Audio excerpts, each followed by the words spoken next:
The Old Sage and the Young Boy. Once upon a time, there was a young boy who lived in a small village. He was unhappy with his life and always complained about everything. He wished he could be rich, powerful, and famous like the people he saw in the city. One day, he decided to leave his home and seek his fortune in the world. He packed his belongings and set off on his journey. Along the way, he met an old sage who was sitting under a tree. The old sage looked wise and peaceful, and the boy felt curious about him. "Hello, old man," the boy said. "Who are you and what are you doing here?" The old sage smiled and said, "I am a wanderer who travels the world in search of wisdom and happiness. I am here to rest and enjoy the beauty of nature." The boy scoffed and said, "Wisdom and happiness? What good are they? They won't fill your stomach or make you rich. You should be working hard and earning money like everyone else." The old sage shook his head and said, "Money is not the source of happiness, my son. Happiness comes from within, not from without.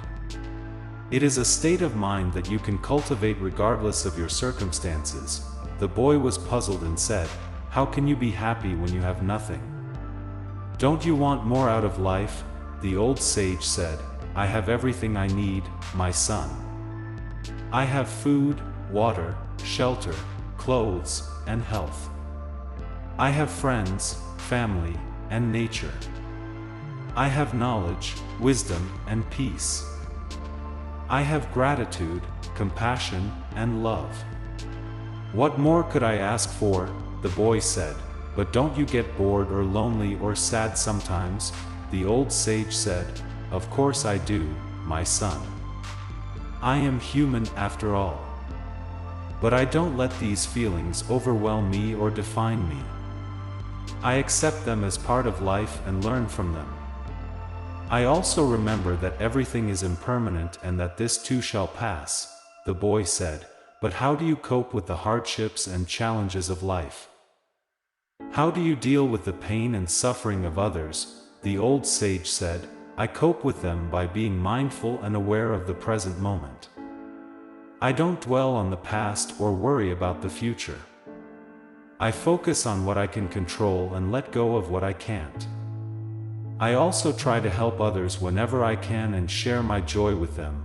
The boy said, "But how do you find joy in such a cruel and chaotic world? How do you keep your faith and hope alive?"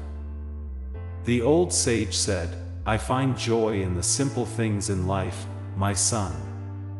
The sun rising in the morning, the birds singing in the trees, the flowers blooming in the fields, the stars shining in the night sky. These are all gifts from God that we often take for granted. I also keep my faith and hope alive by remembering that God is always with me and that He has a plan for me." The boy listened to the old sage's words and felt a strange sensation in his heart. He felt a warmth and a light that he had never felt before. He felt a sense of wonder and awe that he had never experienced before. He felt a spark of curiosity and interest that he had never had before. He realized that the old sage was right. Happiness was not something that he could find outside of himself. It was something that he had to create within himself. He decided to stay with the old sage for a while and learn more from him. He hoped that one day he could be as wise and happy as him, and so he did.